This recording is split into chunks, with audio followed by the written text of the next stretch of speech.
Time to round up a big topic from the week. While HISD looks into allegations of grade fixing at its Westbury High School campus, activists and educators tell Fox 26 the practice is common. The investigation by the district's audit team centers on a grade sheet filled with failing student scores and handwritten instructions to raise the grades to a passing mark. Teacher Union President Gail Fallon says she's received multiple reports from members who claim they've been pressured by principals to pass students who should be repeating the course. HISD says it can't comment on the allegations until the investigation is complete. This all comes on the heels of the big cheating scandal in Atlanta. A lot of times something like this results in little more than a wrist slap or a job loss. But should the penalty be jail time? And why is this cheating happening? Pressure to pass. That's our topic this half hour. We want to hear from you on our Fox 26 Facebook page and on Twitter. Be sure to use the hashtag Fox26forlife. Joining us live in the newsroom is our senior legal analyst, Chris Tritico, our news analyst, Mustafa Tamiz, and former Harris County GOP chair, Jared Woodfill. Good morning again, guys. Good morning. All right, these teachers have said that they feel like they are shortchanging these students out of an education, and they knew what they were doing was wrong, but they were pressured, they claim, by the principal. Now, full disclosure, I'm the general counsel for the Houston Federation of Teachers, who you talked about in the story. Gail Fallon is the president of that organization till the end of May, when she retires.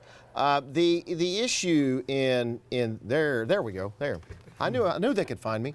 The issue, I might look better down lower there in the gut area. The issue here, if you ask me, it goes back to George Bush. When he was the governor, he increased the standardized testing, the number of standardized tests we take in Texas, and he increased pressure on school districts and principals to show growth. And the way they show growth is through student achievement. And so if you want to keep your job as a principal, you want to keep your job as a teacher, you want to keep your job as an area superintendent, you have to show growth on students. If we can't show growth on students through the standardized testing, they'll show growth another way. I think that's really where this all boils down to. Is cheating going on in HISD as alleged by the teachers who came out in this story? I don't know. I haven't investigated it yet. But the idea that grades are being inflated so the school can show growth is not a new allegation. It's not something that started yesterday, Jared Woodfill. And the question is, if this is proven true, should the legislature make it a penal code offense for an administrator or a teacher to inflate a grade of a student? Well, let's start with the beginning. I think there's a larger issue here of integrity. I mean, these are individuals who have clearly made a decision that to achieve a certain standard, they are going to break the law and going to increase grades that have not been earned by students. That's one.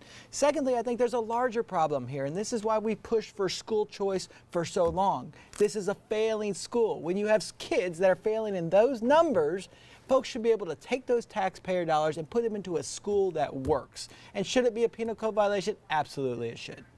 And how did I know he was going to turn it into school choice? I'm stunned, Mustafa, that now it's about vouchers. He had no choice but to choose school choice. Right?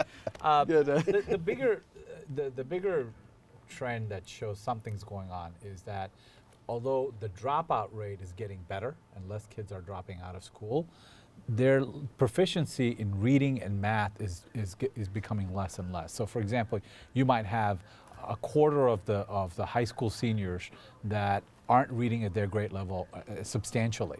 And so they're graduating with diplomas and not being able to perform basic stuff. And you see that in community colleges doing remedial courses all the time. So there is a real issue somewhere along the food chain.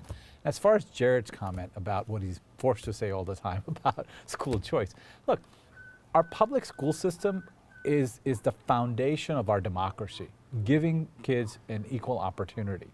And this notion that you can pick them out and put them into some charter school or private school and that's the only way to educate undermines our entire democratic process. And we have to start really thinking about how do we invest in education, because as a state, we are literally at the bottom in what we spend per student. So Jared is against the Constitution. No, and that's how we. I bet you he doesn't even have it with him right now in his pocket. Actually, I do. The bottom line is no. It's about freedom.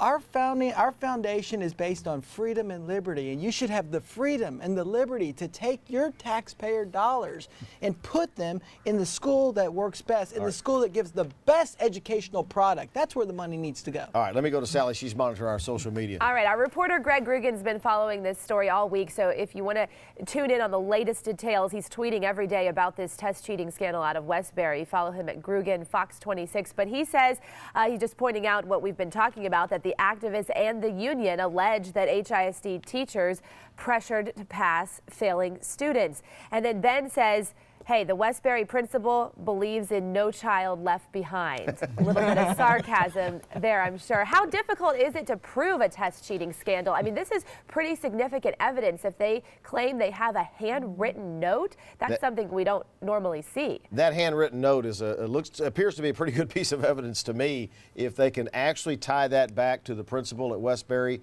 that the principal wrote that note or approved of that note, that's pretty significant evidence that the principal and the administration is involved in this. So we'll see where that ends up. The end. I think they're telling me to wrap. The end of the issue here becomes, in my view, how do we properly account for student growth without making the system such that a teacher or administrator loses their job if individual students haven't grown in a calendar year. That is the problem that was created by the standardized testing under No Child Left Behind and before, when George Bush was the governor. That's the system that needs to change, and that will improve education overall.